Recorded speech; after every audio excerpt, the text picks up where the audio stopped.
What's going on, Omnibuddies? Mitch here, and today we are doing another Omnibuddy overview. What are we looking at? We are looking at the hugely acclaimed manga series, Lone Wolf and Cub Gallery Edition.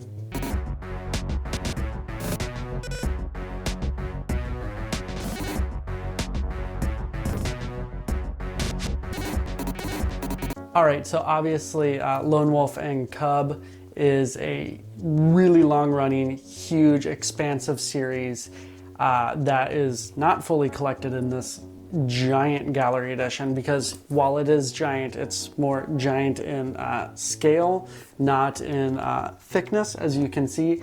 But what this is reprints, scans of the original art by Kojima, and it is friggin' awesome. We're gonna take a quick look at it, because I mean, there's not a ton overall to look at without just like spoiling the entire story, because this gives away a very important part of the story. So I'm actually not gonna show the very end of it, because I know a lot of people might be very frustrated with that, so I don't wanna spoil that for anyone else. But we're gonna take a look at what is so cool about this gallery edition, other than the fact that it is just giant.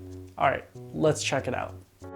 So what we have here is the gallery edition of Lone Wolf and Cub. If you have not read the Lone Wolf and Cub series by Kazuo Koike and Goseki Kojima, this is definitely not the place to start, because this really is the final confrontation between two major characters in the book, Ogami Ito and Yagu Retsudo. But if you are a fan of this series, especially of the artwork in this series, then this is absolutely the book, the gallery edition for you. It is bound in a beautiful, massive gallery edition, hardcover, sewn binding, with beautiful heavy stock art paper to definitely preserve that work in all of its glory and detail.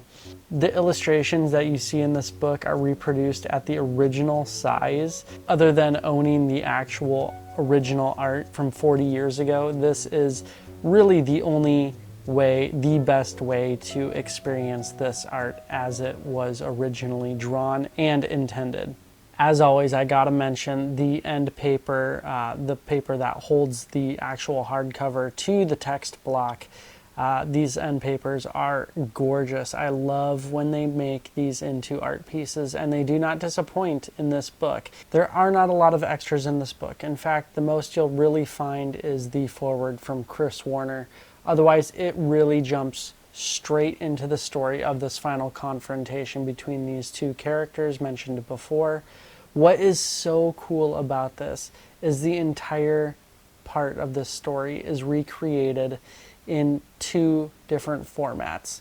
On the right, you find the original drawing, the original art, fully scanned at its original size. And then on the left, you see the actually inverted art with the English translation right there for you. So you can see the actual art as it was made and how it actually ended up in the smaller scale with the translation. And it has these great little like from chapter 106, Fragrance of Death. So it kind of jumps back and forth, shows you some things. It really gives you a great feel for how the art was constructed. I love that when you look at the original text boxes for the characters speaking, that you can actually see the pasted in text in the original characters that they used. And then you do see just a ton of really cool notes and print guides and tape marks and all this numbering that happens all around, and little scribbles and sketches and sometimes little notes on and around the actual art as it takes place. Such a great way to experience this story.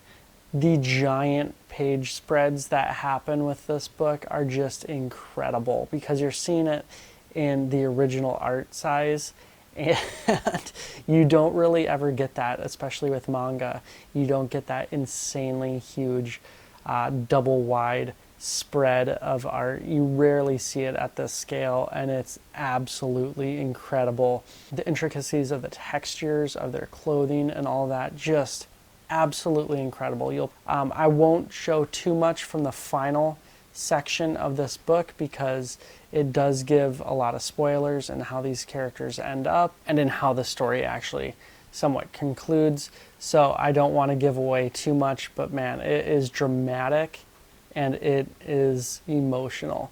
Such a great way to do this, where you can flip back and forth, see the original art, and then see the English translation.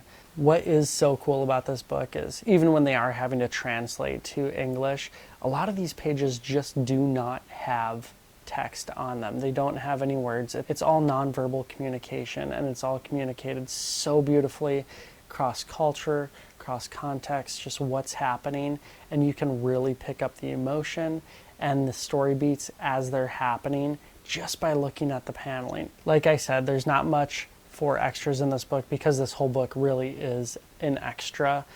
It does have the foreword at the beginning, as I mentioned, and it does have a little bit about the creators at the very end, but that really is it. If you are at all interested or a fan of Lone Wolf and Cub, definitely pick this up. If you haven't read the story, maybe not read this quite yet. Hopefully Dark Horse puts out some nice hardcover deluxe editions of Lone Wolf and Cub soon. I know I am just chomping at the bit waiting for that to happen, but pick up those trade paperbacks in the meantime, because this story is absolutely incredible. All right, so that was a quick overview of the gallery edition of Lone Wolf and Cub. As you can see, the art is just freaking awesome. The paper quality is just beautiful.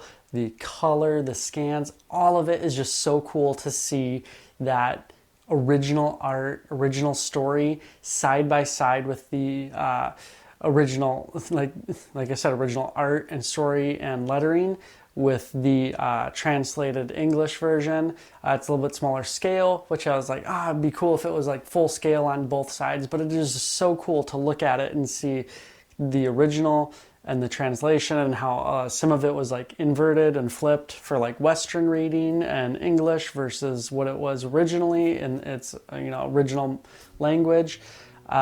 So cool to see, super cool. And what's more surprising actually is that this book is still available, which just blew me away. When I first ordered it, I thought it was a reprint, but it's evidently not. It's just still available. So if you're looking for this, and if you're a fan of Lone Wolf and Cub and you love that art and want to see those stories side by side, it is very much a very cool collector's piece. And it's actually not that expensive for being such a huge book and such a cool gallery edition. You're going to want to check it out. Anyways, you can pick that up at Organic Price Books. You can use code Omnibuddy for $2 off. Omnibuddy ship it together. If you're ordering 3 or more books, that'll give you 5% off every order. You can do that, but make sure to check it out.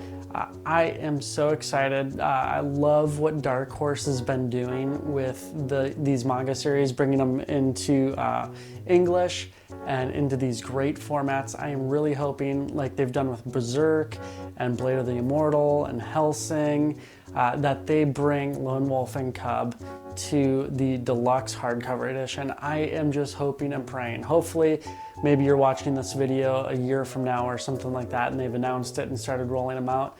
That's the dream. But yeah, so anyways, that's it. Remember to like, subscribe, hit the bell for notification, and do all of those things. But most importantly, comment. Let me know what your absolute favorite, you can do one of 2 things, or both really. Let me know what your absolute favorite manga series is, and what's your absolute favorite gallery or like artist edition or anything like that, where it's these huge formatted books. Let me know what your absolute favorite is of those 2. Love finding out what y'all are into, and sometimes, a lot of times actually, I find out about crazy cool new books, new formats, new editions, that type of thing. So let me know in the comments. All right, that's it. Take care. Stay cool.